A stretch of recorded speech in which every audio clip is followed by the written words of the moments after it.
Pag nanalo si Rosmar, ang lala ng botante sa Pilipinas. Yan ang isa sa mga reaksyon ng mga netizens sa balitang pagkandidato ni Rosmar sa 1st District ng Manila bilang konsehal. You are watching Showbiz Ganap Global.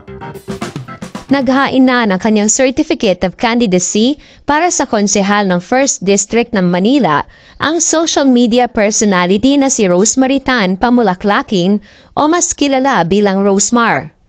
Ayon sa kanya, ang dahilan kung bakit siya nagdesisyon na pasukin ang politika ay dahil marami raw ang nagsasabi sa kanya na kailangan siya ng maraming tao. Siya raw ang makakapagsimula ng pagbabago at mas makakatulong daw siya sa mga taong nangangailangan kapag siya ay nakaposisyon na. Narito ang kanyang buong statement. Sa totoo lang, tulad ng lagi kong sinasabi, wala naman po akong balak tumakbo. Dahil dagdag sakit sa ulo, dagdag obligasyon, dagdag responsibilidad. Pero kasi may nag-push po sa akin na tumakbo ka kasi kailangan ka ng tao. Kasi kailangan nila ng tunay na pagbabago. So ako po bilang dati nang tumutulong, sabi ko nga po, 10 years old pa lang ako, tumutulong na ako sa tao. Hindi lang sa tao, pati sa mga aso't pusa na napupulot ko po sa lansangan. Inaampon ko.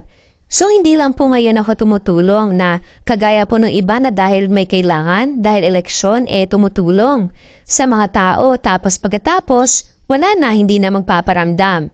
So hindi po ako ganon. Matagal na po. So ngayon po dahil pinupush po nila ako na tumakbo ka kasi kailangan ka ng tao, kaya sabi ko, siguro nga mas marami akong matutulungan kapag nakaposisyon na po ako. Nang tanungin kung sino ang nag-udyok sa kanyang tumakbo, batay sa kanyang tinutukoy, sinabi niyang walang politikong nagsabi sa kanya kundi pribadong individual na kaibigan niya.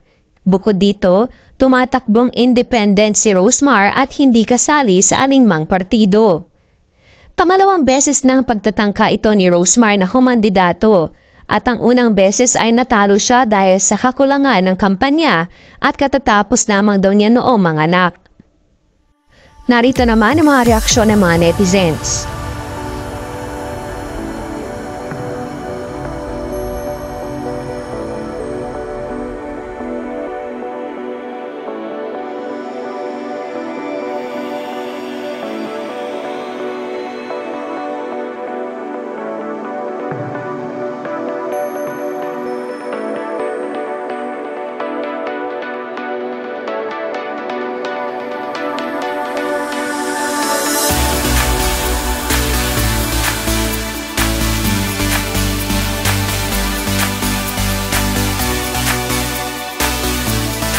Ano opinion ninyo sa isyong ito?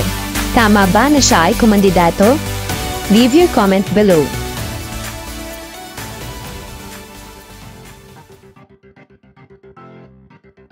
Don't forget to subscribe and click the notification bell for more Showbiz Ganap Global updates.